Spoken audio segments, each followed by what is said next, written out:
বাঁচতে হয় এ দুনিয়াতে কত জ্বালা যন্ত্রণা নিয়ে, তবু মানুষ স্বপ্নে বিভোর অল্প দিনের দুনিয়াতে। দুঃখ জ্বালাতন নিয়ে চলতে হয় পৃথিবীতে, কখনো হয় দুঃখ সাদা, কখনো হয় কালা, কখনো হয় প্রশমিত, কখনো দেয় যন্ত্রণা। তবু মানুষ বেঁচে থাকে দুনিয়াতে, যতদিন থাকে তার কপালে লেখা। আ আ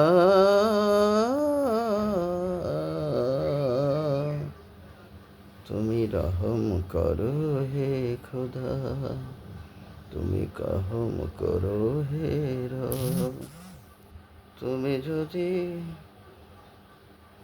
যদি শান্তির ধারক হয়ে থাকো, তুমি তো একমাত্র শান্তির বাহক।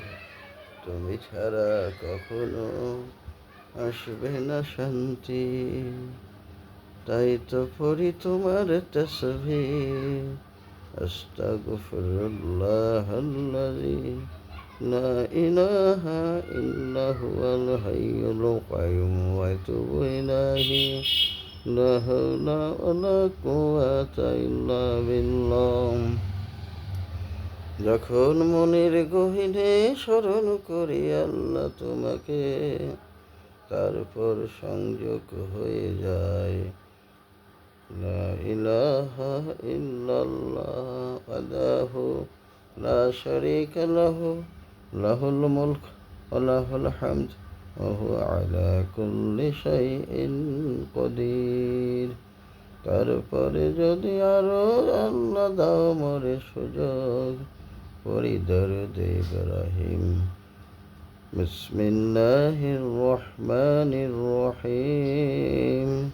আল্লাহুম্মা সাল্লি আলা মুহাম্মাদ ওয়া আলা আলি মুহাম্মাদ কামা সাল্লাইতা আলা ইব্রাহিম ওয়া আলা আলি ইব্রাহিম ইন্নাকা হামিদুম মাজিদ।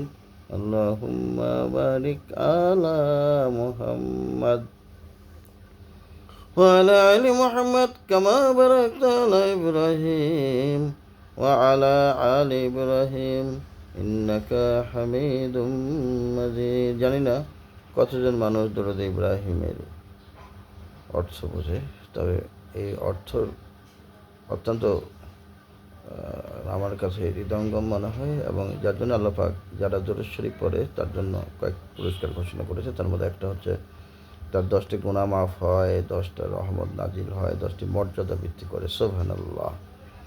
অর্থ হচ্ছে যে যেমনইভাবে ইব্রাহিম আলাইহিস সালাম ও তার বংশধরের উপর রহমত কল্যাণ নাজিল হয়েছিল, দান করেছিলেন আল্লাহ পাক, ঠিক তেমনইভাবে মুহাম্মদ সাল্লাল্লাহু আলাইহি ওয়াসাল্লাম তার উম্মত এবং তার পরিবারবর্গের উপর রহমত এবং কল্যাণ দান করা হোক। সুবহানাল্লাহ।